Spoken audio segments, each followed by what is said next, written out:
Es que me han dicho que la revolución crece desde el pie, pero necesita algunos gestos contrahegemónicos, como corrernos de ese lugar de ser seres hablantes, por lo menos unos segundos.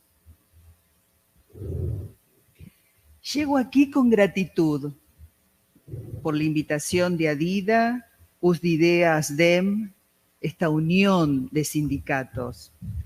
También gratitud y en nombre de la maestra María del Pilar Rubio Ceballos, al comité académico, la Universidad y Secretaría de Educación de Antioquia y la Secretaría de Educación de Medellín. También llego con modestia, porque lo que voy a compartir está siendo interpelado en mi patria Argentina y puesto a consideración de la ciudadanía en menos de 15 días. Ya ayer les adelantaba, y también Freddy generosamente la invitación, que integre un equipo de docentes, investigadoras e investigadoras, que trabajamos en el marco de la Confederación de Trabajadores de la Educación de la República Argentina, la CETERA. En el marco de lo que denominamos paritarias docentes, mesas de negociación entre los representantes de nuestros sindicatos, en nuestro caso de la Confederación y del gobierno, se acuerdan temas que tienen que ver con condiciones materiales y también con lo que nosotros denominamos no capacitación, sino formación permanente. En ese marco se acuerda formación permanente para la docencia en distintos ejes. Un eje, que es el que voy a compartir con el equipo que coordinamos junto con Miguel Dualde, es el campo de la investigación educativa. Y brevemente, porque no es el tema de mi presentación hoy, decirles que nosotros la definimos, ¿sí?, como constitutiva del trabajo docente.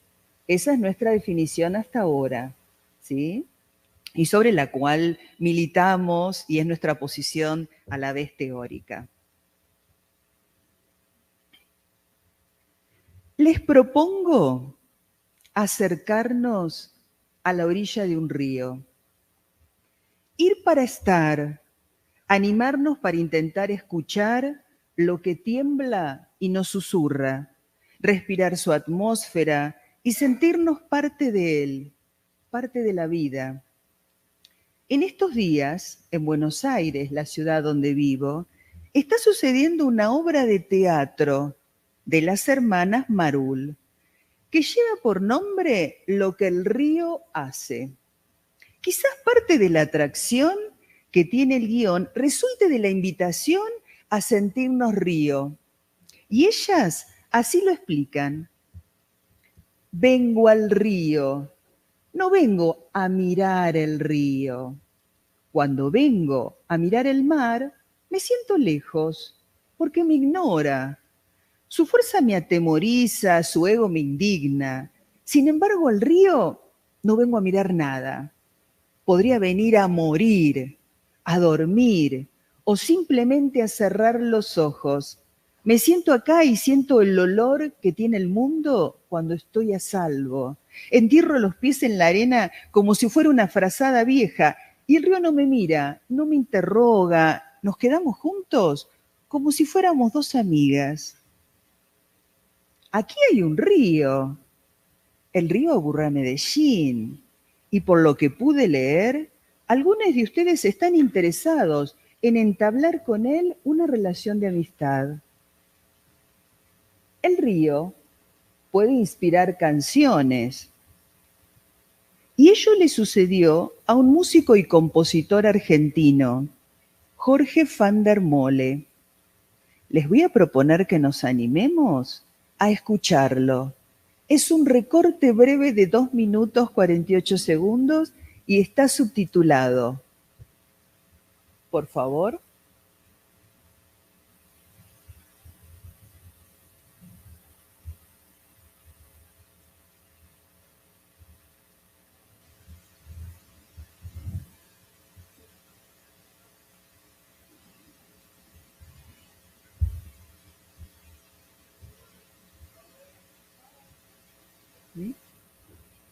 ¿Se puede proyectar, por favor, ahora?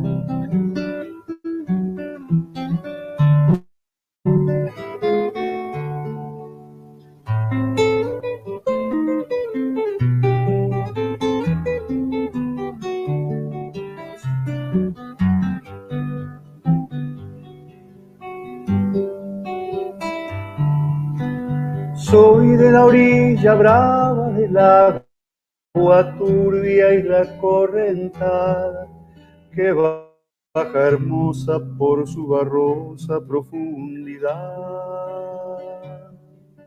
Soy un paisano serio, soy gente del remanso Valerio, que es donde el cielo remonta vuelo en el Paraná. Tengo el color del río y su misma voz, en mi canto sigo el agua mansa y su suave danza en el corazón. Pero a veces oscura, va turbulenta en la ciega hondura y se hace brillo en este cuchillo de pescador. Cristo de las redes, no nos abandone. En los espineles, déjanos tus dones. No pienses que nos perdiste, es que la pobreza nos pone tristes, la sangre tensa y uno no piensa más que en morir. Agua del río viejo, llévate pronto este canto lejos, que está aclarando y vamos pescando para vivir. Agua del río viejo, llévate pronto este canto lejos, que está aclarando y vamos pescando para vivir.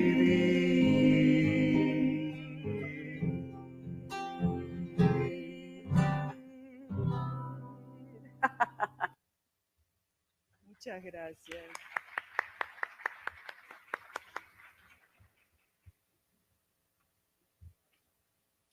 No pienses que nos perdiste. Es que la pobreza nos pone tristes. Perdón, en mi tierra. Rita, discúlpame. Colegas, les solicitamos por favor el control de los celulares. Por favor. El volumen, el timbre, la reproducción en línea, por favor, porque el ejercicio de exponer requiere alta concentración de todos, de quien nos acompaña y también de todos los que estamos escuchando. Entonces, por favor, les reitero, busquen sus celulares, pónganlo en modo avión o en silencio y por favor, si van a reproducir las presentaciones, pues tenemos un hall también muy dispuesto donde hay buen cafecito para que consideremos este lugar exclusivo para escuchar a nuestra invitada. Rita. Gracias, muchas gracias por la disposición. Porque no en el oleaje ni en las rompientes, donde el mar nos ensordece, es al borde del arroyo, donde se aprende a escuchar lo que en la vida es solo temblor, lo que apenas se susurra, dice Hugo Mujica en Un río todas las lluvias. La canción que escucharon fue compuesta en 1998 y se llama Oración del remanso. Y el mismo autor nos cuenta cómo nació y al hacerlo nos da una excelente clase de pedagogía, porque todo sucedió cerca de donde él vivía. Es una comunidad histórica de pescadores lo que hay allí, que se llama el Remanso Valerio. Es un paraje ubicado aproximadamente a 310 kilómetros de la ciudad de Buenos Aires, está cerca de la ciudad de Rosario y sobre un río que se llama Paraná. Allí él iba pasando un día por la ruta y algo le llamó la atención. Un cartel de chapa pintado a mano y que decía: a Cristo Pescador, 1000 metros. Lo que indicaba el cartel era el lugar donde la gente iba a comprar el pescado. Van der Mole, viviendo cerca, no lo conocía. El cartel le resulta raro y dice: voy a entrar. Allí encuentra una escultura. Es una escultura de cemento, una escultura de Cristo. Y él nos cuenta que no es del Cristo crucificado, sino del Cristo de los caminantes, y que la gente del lugar lo había bautizado Cristo pescador y le había enrollado en el cuerpo redes de pescar. Para Van der Mole, la referencia central de la escultura no es la figura del Cristo. Él se siente atraído porque dice que eso representa a un compañero de trabajo. La obra muestra lo que significa el duro trabajo de la pesca artesanal. Es el sustento para la gente del lugar. Y es un trabajo que viene de tiempos inmemoriales y que fue afectado por los cambios que se fueron sucediendo en el ecosistema y que eso trajo aparejado dificultades en la forma de vida de la gente del lugar. ¿Por qué el isleño, las personas que viven en la isla, se entraman con el paisaje? Vida y paisaje se unen y expresan en lo cotidiano. Si nos acercamos al presente, hace pocos meses Van der Mole expresaba, ¿sí?, en una entrevista, que la situación hoy en día en la zona es muy diferente, que el río se ha convertido en un factor económico donde pujan intereses muy duros y que hay un paisaje distinto y una experiencia humana diferente en relación con ese paisaje. La oración del remanso, compañeros, es un claro ejemplo de cómo exploramos los territorios, de los modos en que ellos se conjugan en nuestra propia vida. El poeta es testigo de cómo alguien algún día puede quebrar esa maldita costumbre de pasar por las cosas sin darnos cuenta. Y quizás es por ello que él puede poetizar la vida. Vivir el paisaje, estar abierta y dispuesto a bajar del auto, de la moto, de la bici y entrar, meterse. ¿Y quién lo recibe al músico cuando ingresa al Remanso Valerio? Una escultura, el arte, la expresión del pueblo, lo que la gente del lugar hizo con sus manos. Por momentos, pienso que ahí está la verdadera educación. Y quizás no lo que estoy haciendo yo ahora, que es solo leer. Hay experiencias mestizas que cobran vida en los márgenes y se vuelven centro. Ellas conjugan pensares con sensaciones corporales y al hacerlo provocan una ruptura epistemológica con la ciencia clásica, ya era hora, y expanden lo que comprendemos como representación del mundo. Entonces, la imagen ya no es de Cristo, sino un compañero de trabajo. Es quien está todos los días al lado mío, quien me escucha cuando estoy desanimada y con quien busco la forma y las ganas de seguir luchando.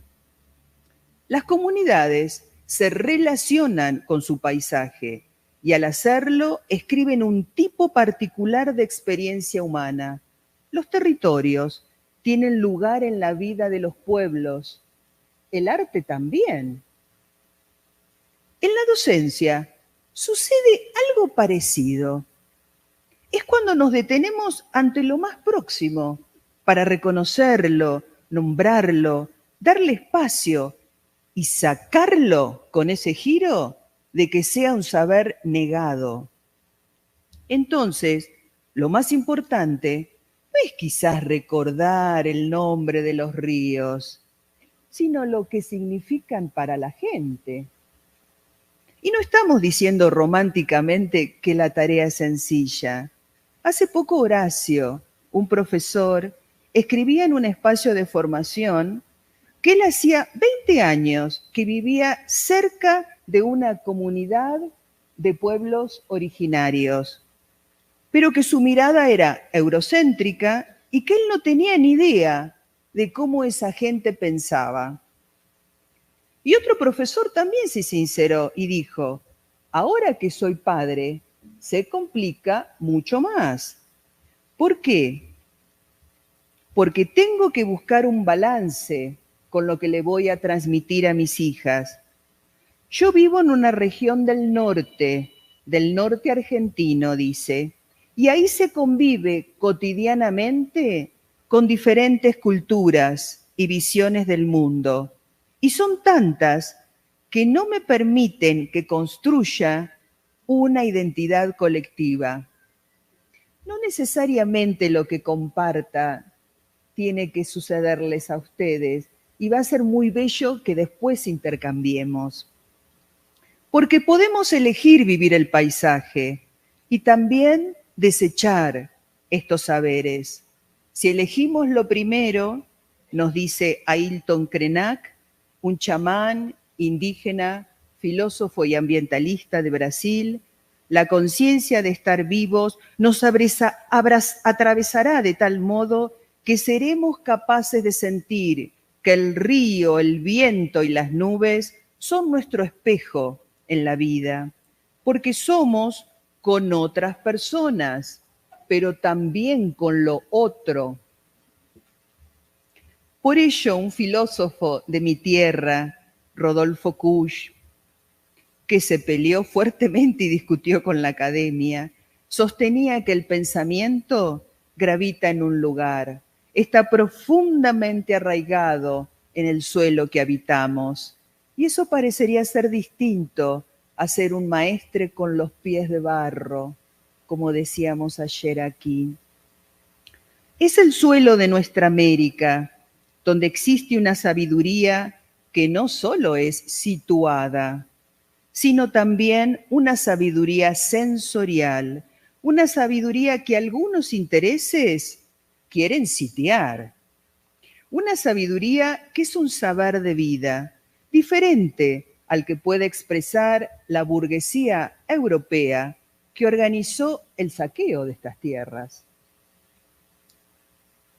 Kusch, en un bello texto que lo titula Un maestro a orillas del lago Titicaca, dice: el lago es un símbolo para el hermano boliviano, lo mismo que la pampa es para los argentinos. ¿Símbolo de qué? Pues de la parte más profunda del alma. Y precisamente por eso es algo inconfesable. Si algún día dijéramos lo que llevamos muy adentro del alma, eso mismo sería tan tremendo como el lago o como la pampa. Lago y pampa son la base. Si nos sacaran esa base, nos sentiríamos como esos astronautas que han perdido la gravedad. Ya no habría ni arriba ni abajo. Seríamos una simple máquina que flota en el espacio. ¿Seremos una simple máquina que flota en el espacio? Y por momentos siento que estoy describiendo cómo nadar en un río a quienes saben nadar en el océano. Porque recuerdo a Falsborda, a su Campesinos de los Andes, a la edición que se publica con motivo del aniversario número 150 de la creación de la Universidad Nacional de Colombia. Es la obra que siembra la semilla de cómo investigar, haciendo investigación, acción participante. Es un texto territorio, en el cual Falsborda pisa el suelo, se llena de barro. Lo describe tan minuciosamente, explica la relación que la gente entabla con la tierra y los medios de producción, los procesos históricos que se sucedieron e interpela las relaciones de poder que establecen diferencias y estratificaciones hacia el interior de las comunidades en función de posiciones sociales y origen cultural. Cuando lo leemos, parece decirnos que para ser una persona de ciencia es necesario sentirse pueblo, escuchar la música de la gente, conocerla y hasta bailarla.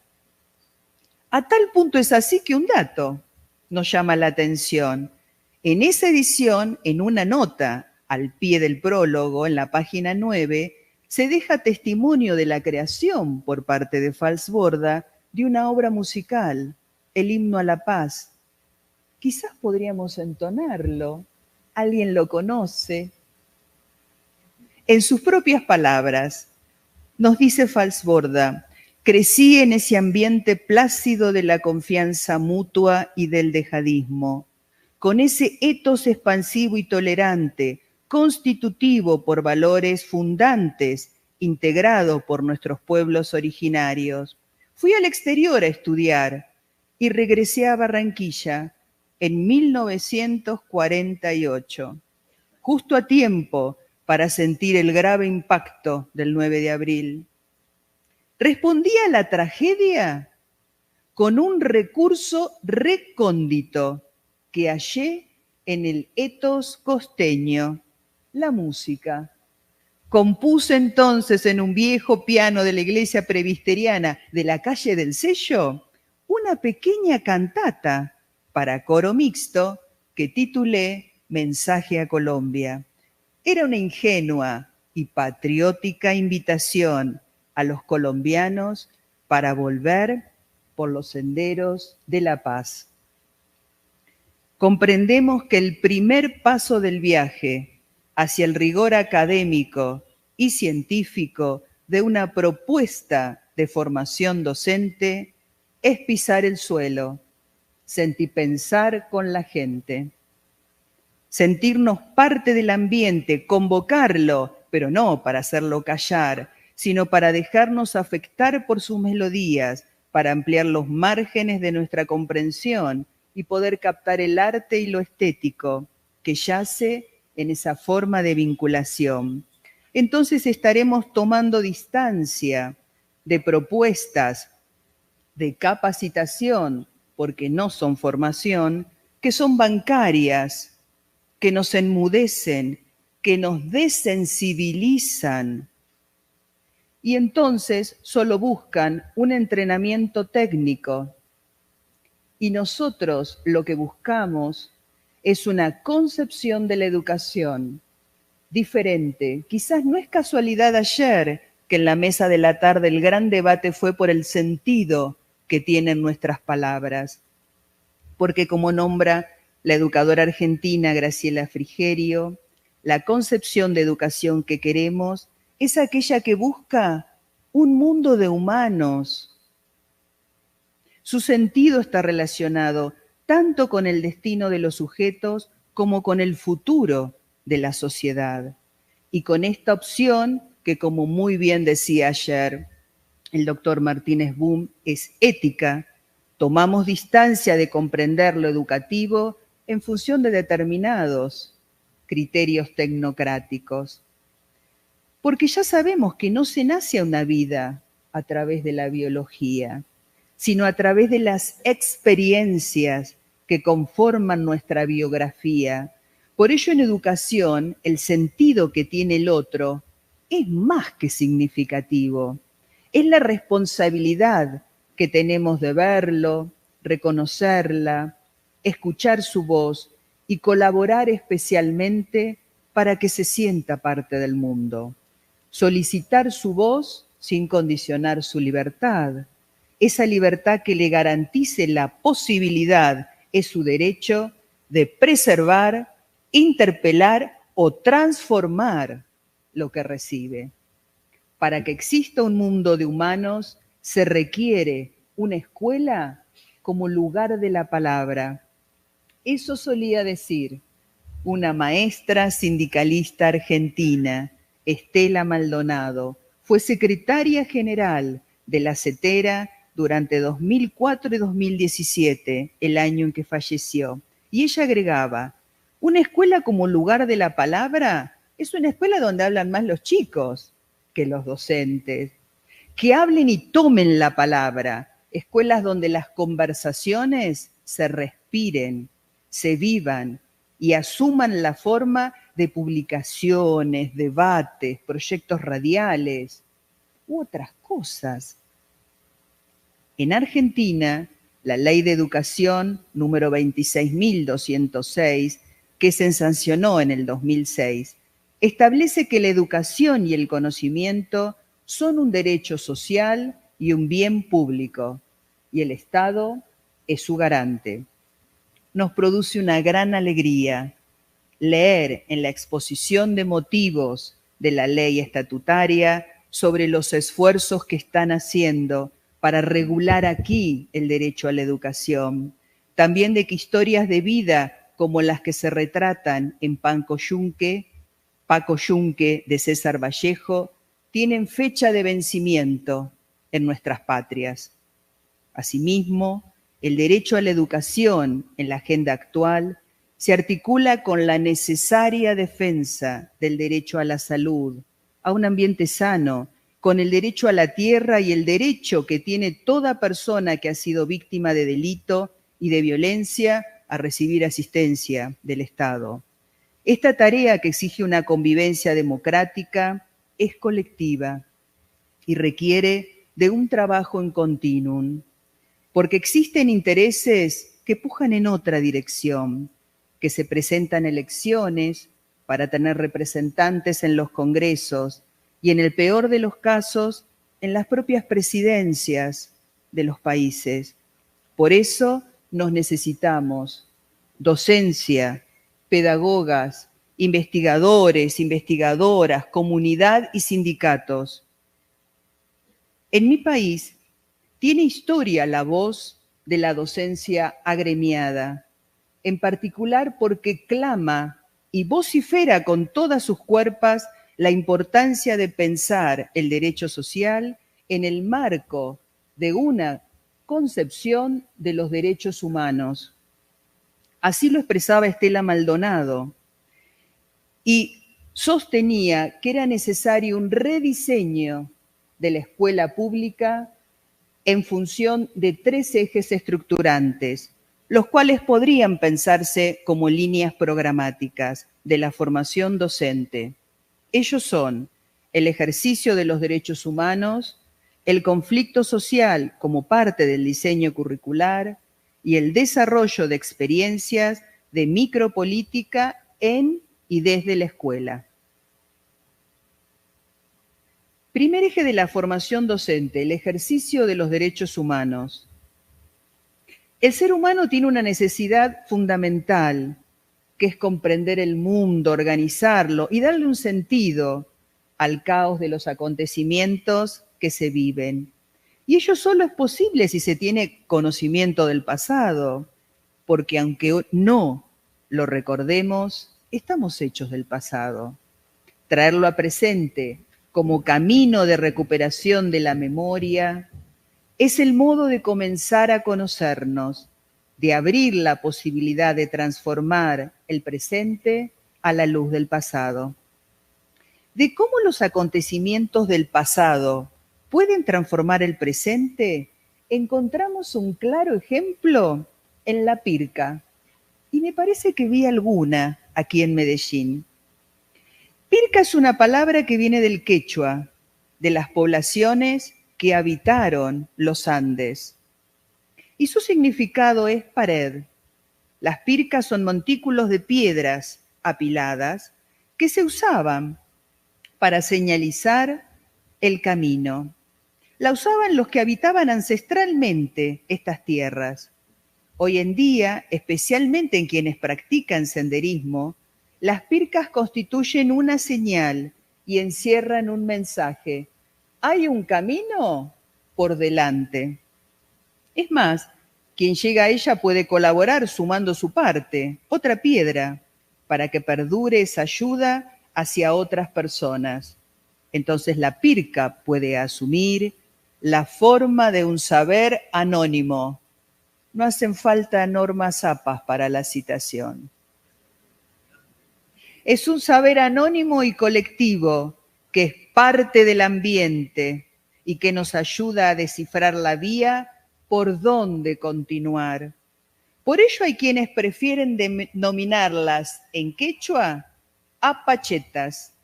Es una ofrenda a la Pachamama, un agradecimiento por lo que permitió avanzar, por haber llegado a ese punto y por la vía, la guía y compañía en el trayecto que todavía hay por recorrer.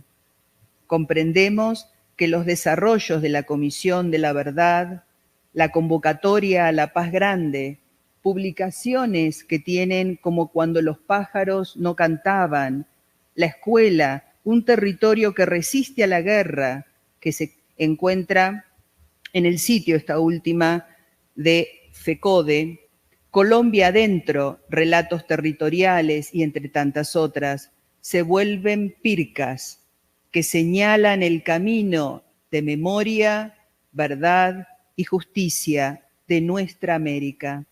La posibilidad de ser una comunidad de memoria, un pueblo que conoce y no se olvida del pasado. Con este sentido, hace pocos días, el 22 de septiembre, la CETERA celebró sus primeros 50 años de vida y el evento tuvo lugar en la ex Escuela de Mecánica de la Armada, ESMA, un centro clandestino de detención, tortura y exterminio de la dictadura militar, y que esa semana fue declarado Patrimonio Mundial por la UNESCO. El lema del Congreso de la CETERA fue: la escuela pública construye democracia y derechos humanos. Hoy más que nunca es necesario que se respeten los derechos humanos y las libertades fundamentales, que vivamos en un marco de paz, de igualdad de oportunidades, de igualdad de género y de pleno empleo, para que garantice la justicia social de nuestros pueblos. Es necesario porque sabemos cómo vivimos cuando no lo tenemos. La escuela es un espacio clave para esta tarea, para constituirnos sujetos que defiendan sus derechos y aprendan formas de organización de la comunidad. Para ello será necesario incluir como contenidos de la formación docente la promoción de la paz, la libre expresión de ideas, diferentes prácticas de participación y formas de cogobierno que mejoren la convivencia y la vida con otros. Segundo eje de la formación docente, el conflicto social como parte del diseño curricular. En Argentina a la docencia se nos presentó una pregunta: ¿cuándo voy a enseñar si me tengo que ocupar de que la comida no alcanza en el comedor, de que los chicos vienen golpeados y de que el agua está contaminada? ¿Cuándo voy a enseñar? La respuesta que construimos es que es importante optar por lo tercero, que, como dice el principio, supuestamente está excluido. Necesitamos integrar el análisis de la realidad en el currículum para construir conocimiento sobre situaciones concretas, las que viva la comunidad. En estos términos comprendemos la excelencia académica, y pueden no estar de acuerdo. Para nosotros es darle sentido a los aprendizajes al inscribirlos en un proyecto crítico y transformador de la realidad social que viva la comunidad. Y aquí, compañeros, la investigación-acción participante tiene muchísimo para aportar a la formación docente. También emerge el debate si esa es la vía. Tercer eje de la formación docente, el desarrollo de experiencias de micropolítica en y desde la escuela. Experiencias que se conecten con otras escuelas y con organizaciones del barrio y de la comunidad, a través de las cuales la escuela, así la definimos, se convierta en un territorio de intervención política y el trabajador y trabajadora de la educación en un militante popular. Porque nuestra representación de escuela es la de un nudo en una red. Se trata de pensarla como una especie de centro cívico y cultural del barrio, en articulación permanente con organizaciones del contexto, sean gubernamentales o no, y ustedes pensarán cuáles son: barrio, biblioteca, movimientos ambientales por la paz. ¿Qué nombres tienen? Ya quiero escucharlos y escucharlas. Entonces, la primera pregunta que nos hacemos es: ¿qué organizaciones existen en mi comunidad? Y entonces estaremos más cerca de algo central: construir el proyecto cultural de la escuela. Esa es la tarea, es medular, porque la docencia desde nuestra perspectiva produce conocimiento en y desde la escuela. Esa producción no está en otro lugar. Y ese conocimiento es un patrimonio para la docencia. En este tema, el movimiento expedicionario ha dejado en la tierra surcos que creo que están próximos a germinar. Por ello, el trabajo docente es mucho más que un empleo. Es lo que late en la docencia. Una docencia que necesita políticas públicas destinadas a su formación permanente. Pero no estamos hablando de esas políticas que se diseñan en el centro y se irradian a la periférica, las tipo top-down. Hace poco, en el marco de un viaje pedagógico, una educadora decía: piensan en cataratas, pero a la docencia nos llegan gotitas de agua. Y aquí quisiera detenerme. Voy brevemente, muy brevemente, a marcar algunas tradiciones y configuraciones de pensamiento y de acción en el campo de la formación docente, ¿sí? Quizás encontremos algunas coincidencias en ambos países. En mi país, hacia el 1800, una tradición se constituyó de la mano del normalismo y estuvo íntimamente ligada a la propia constitución del sistema educativo y del Estado-nación. Desde este discurso se definieron las prácticas como un campo de aplicación de conocimientos, métodos y técnicas para enseñar. Pero ya llegando al siglo XX, se produce un cambio de énfasis, donde va a colocarse en las disciplinas y luego, como todos sabemos y todas, en la famosa maquinaria de las técnicas. Es decir, nosotros transitamos del buen maestro al buen enseñante, al docente técnico. A los finales de los 70, ahí comienza, lo saben, fuertemente esta figura de docentes como intelectuales críticos, ¿sí? Y donde se valora fuertemente su margen de acción. Y aquí quisiera agregar que desde esa época hasta el presente se va ampliando y profundizando una comprensión de un enfoque narrativo sobre la enseñanza, que busca la toma de conciencia, problematización y conceptualización. Luego vuelvo. Toma de conciencia, problematización y conceptualización, es muy importante llegar, sobre el hacer escuela. Y ustedes aquí tienen al doctor Gabriel Murillo Arango, que tiene desarrollos magníficos en este campo. En la Argentina, en la década de los 90, se inicia, como en el resto de la región, la implementación de políticas neoliberales, aquí antes, y como expresión de la resistencia surge el Movimiento Pedagógico Nacional. Tuvo dos objetivos: transformar la realidad educativa y, como ya se escuchó ayer aquí, incidir en el diseño de las políticas educativas. De ese modo, en 1999, por iniciativa de la CETERA, se crea la red de docentes que hacen investigación educativa y ella genera, ¿sí? Ya voy finalizando, el colectivo argentino de educadores que tiene un encuentro junto con otras redes de Iberoamérica, y el año que viene se va a realizar en mi país el encuentro, así que va a ser un gusto encontrarnos.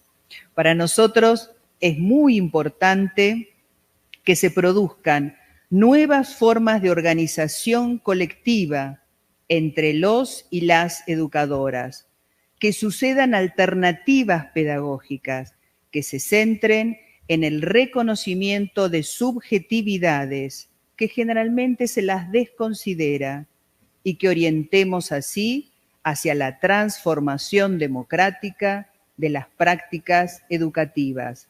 Como les decía, para nosotros la investigación educativa es constitutiva de la formación docente, porque es el modo, es el camino que hasta ahora encontramos para construir estos saberes. ¿Por qué? Porque no queremos que otras personas piensen por la docencia, porque entonces estaríamos más cerca de un proceso de silenciamiento, de alienación y de enajenación de nuestro propio hacer. Nosotros, como les decía ayer, sostenemos que la educación esté en nuestras manos, pero aquí hay una cuestión que hemos ido construyendo a partir de las discusiones. Es fundamental que la centralidad esté en la enseñanza y el currículum. Nuestro objetivo cuando trabajamos en el campo de la investigación no es solamente escribir, relatar, narrar o sistematizar. No son garantías de la reflexión y de la problematización de la práctica. Discutámoslo. Nosotros no hay una relación lineal, una no va a llevar a la otra. Hay que llegar a problematizar y construir. Tenemos algunos, ¿sí?, propuestas metodológicas y herramientas para trabajar fuertemente con esa problematización. Teniendo en claro, eso también lo aprendimos discutiendo, que lo medular de la problematización es la enseñanza y el currículum, porque allí está la escuela. Si no, hay otra cosa y no es escuela. En ese sentido, direccionamos la lucha a la apropiación de nuestro trabajo como una construcción colectiva de conocimiento sobre la práctica y desde la perspectiva de la clase trabajadora. La formación docente debería abrir la posibilidad para la construcción de un pensamiento epistémico. Sabemos que eso sucede en un campo de disputa, porque existen, como nombró Catherine Walsh, políticas del nombrar, y nos alerta especialmente del hecho en el que se hacen visible. Cayó en el olvido, hermanos y hermanas, la expresión Abya Yala, América Latina. Era la expresión que se utilizaba para referirse a este territorio. El campo de las ciencias sociales permea y permea de neoliberalismo y capitalismo globalizador. Desconoce la historia local. ¿Hasta cuándo? Las mujeres sabemos de las políticas del nombrar. Ello le ocurrió a una investigadora nuestra, Adriana Puigros, que fue amorosamente recibida en el exilio como tantos y tantas otras, en el exilio argentino por el hermano país de México. Ella recrea al casarse joven y tener un hijo joven, ¿sí?, esa tensión y escena de lo que significa ser estudiante y trabajadora. En los primeros momentos del exilio en México, ella comienza a destacarse, participa de la primera conferencia mundial del Año Internacional de la Mujer en 1975 y expone un pronunciamiento de mujeres latinoamericanas en contra del imperialismo y a favor de una conciencia comprometida con la revolución. Sobre la descripción del evento, emerge una noticia en el New York Times. Tiene tintes descalificantes y nombran el acontecimiento como la expresión de un grupo de mujeres alteradas. Las alteraciones no son permitidas por las políticas del nombrar, pensar y hacer en el debate público. Ante ellas hay que dar lucha, las veces que sea necesario, hasta que podamos decir, junto a Alejandra Pizarnik, ya comprendo la verdad, estalla en mis deseos y en mis desdichas, en mis desencuentros y en mis desequilibrios, en mis delirios. Ya comprendo la verdad. Ahora y siempre a defender la vida, porque mientras haya escuelas de pie, no habrá pueblos de rodillas. Muchas gracias.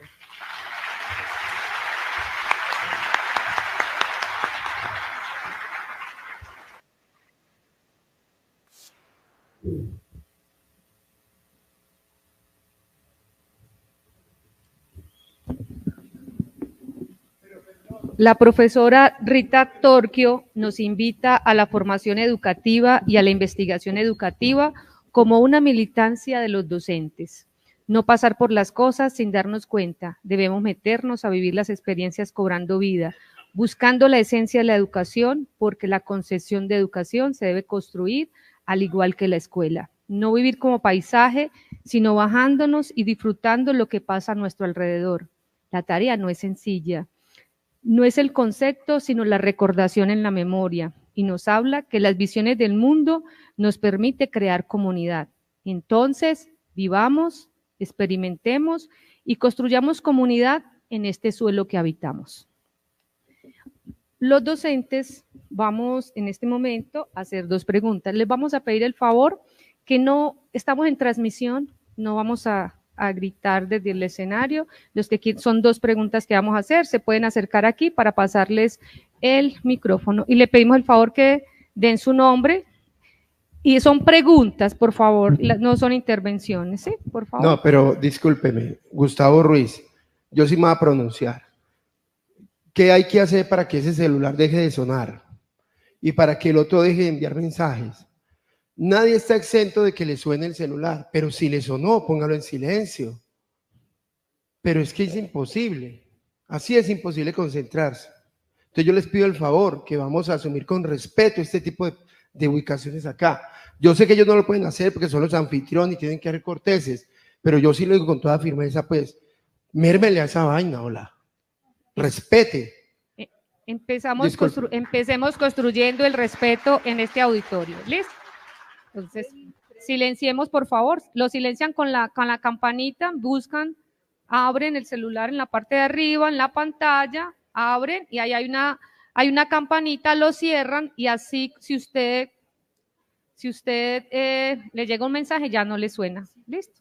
Recuerdo muchos colegas que vienen donde el rector, este chico y esta chica no deja dar clase por el celular. Recuerdo muchos debates sobre convivencia escolar referido al uso del celular y siempre el problema son los estudiantes.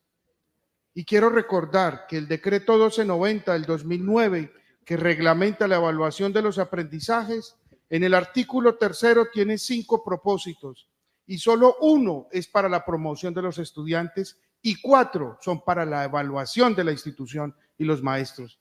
Entonces, nosotros no podemos hablar de empoderar los estudiantes cuando nosotros replicamos las mismas prácticas que después señalamos en los estudiantes. La crítica nos tiene que coger a todos. Gracias, compañero, por tu intervención. Vamos. Vea, El compañero, primero va el compañero, él pidió levantó la mano primero y luego tú.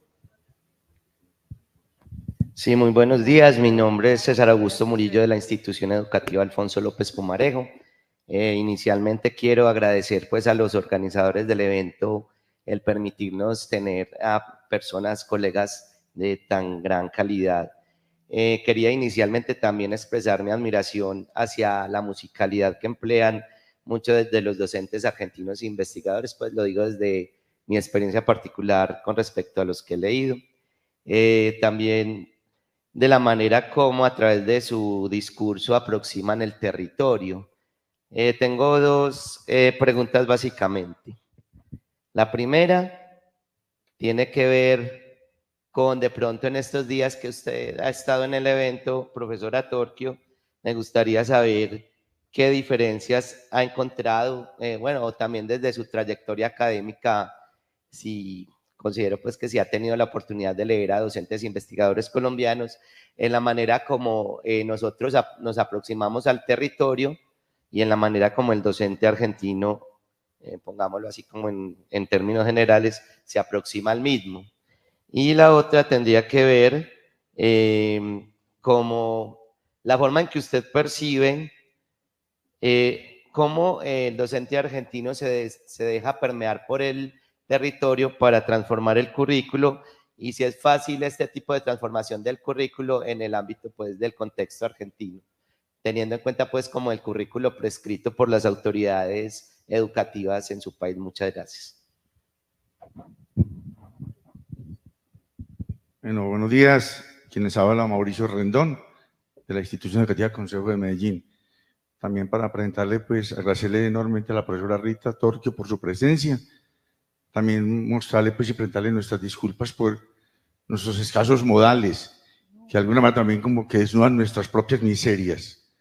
La pregunta es porque usted abordó un tema que a mi juicio es importantísimo desde el punto de vista del currículo para los colombianos, que pasa de manera un poquito desapercibida, pero que para mí es fundamental, y es el tema de la Comisión de la Verdad. La Comisión de la Verdad, en uno de sus capítulos, aborda el concepto del tema de cómo la escuela es capaz de articular a través del currículo el tema de la orfandad de los niños, niñas y adolescentes sujetos y víctimas de esta guerra miserable que los colombianos nos hemos permitido por más de 70 años. Pero la pregunta para usted, profesor puntual, es ¿cómo hacer? ¿Cómo logramos? ¿Cómo sensibilizar a una comunidad educativa como la colombiana cuando de repente inclusive se ha negado en las escuelas, nos hemos negado a abordar, a recoger ese concepto de la Comisión de la Verdad y llevarlo al currículo? Somos más de 12.000 escuelas en Colombia y no más de 4.000 vienen trabajando el tema. Es decir, hay un faltante de 8.000 escuelas que se han negado por A, B o C motivo a incorporar en su currículo el tema de la Comisión de la Verdad. De repente pienso yo, y es un juicio de valor personal, no es vinculante, pero de repente, profesora, creo que nos falta o hemos desarrollado más ombligo que cerebro y eso nos ha impedido tener la altura y la grandeza para entender esto. Profesora, ¿cómo hacemos entonces? ¿Qué recomendaciones, qué sugerencias nos da usted para que seamos capaces de abordar eso desde el currículo en Colombia? Incorporar el tema de la Comisión de la Verdad, específicamente en el tema del capítulo que tiene que ver con los niños, las niñas y adolescentes, en el tema de la orfandad. Muchas gracias por su presencia y gracias por estar con nosotros.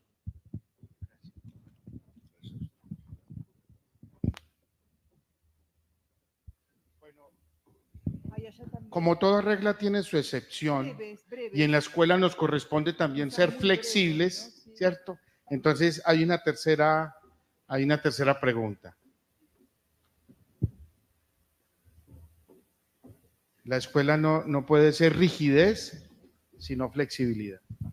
Bueno, buenos días, mi nombre es Edwin Izaza de la Escuela Normal Pedro Justo Berrío. Simplemente lo que usted está como presentándonos, yo lo asociaba un poquito con unas reflexiones europeas. Hablo puntualmente de Jorge La Rosa, que él habla acerca del concepto del maestro artesano, que es recuperar la labor básica del maestro a partir de la reivindicación del trabajo con el cuerpo, el gesto, el rostro. Entonces, de pronto ese tipo de reflexión, como lo ve usted, en diálogo con el saber ancestral, que de pronto de alguna manera usted convocó. Y lo segundo también, pensando inclusive en el mismo La Rosa, era con el concepto de la escuela, ya que la escuela La Rosa la pone como una institución que tiene que estar al margen de cualquier demanda económica, industrial. Entonces, también de pronto en diálogo con esas dos reflexiones de este autor, ¿cómo podría ver lo que usted nos presenta? Es todo.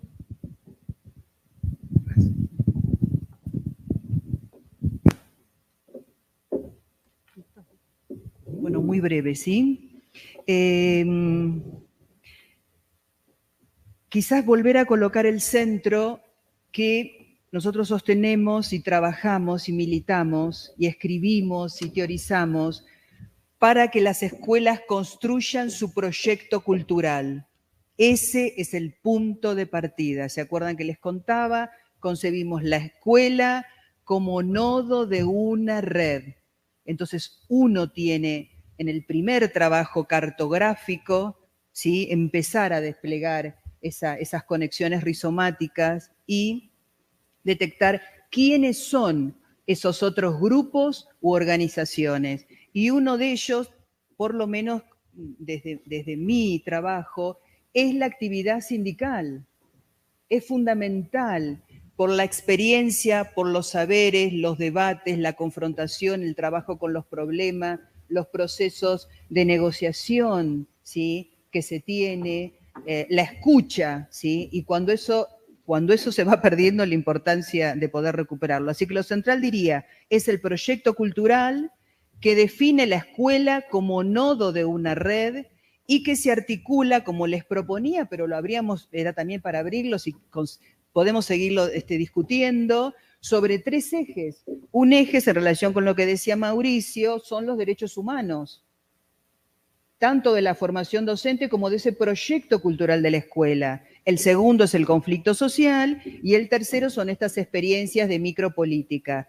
Volviendo a colocar el eje, nosotros lo hemos aprendido por las dificultades que tuvimos, ¿sí? Hasta hay colegas en mi tierra que dicen, basta de promover procesos de escritura, ¿sí?, o de documentación de la práctica, si no se van a abordar los objetos de conocimiento.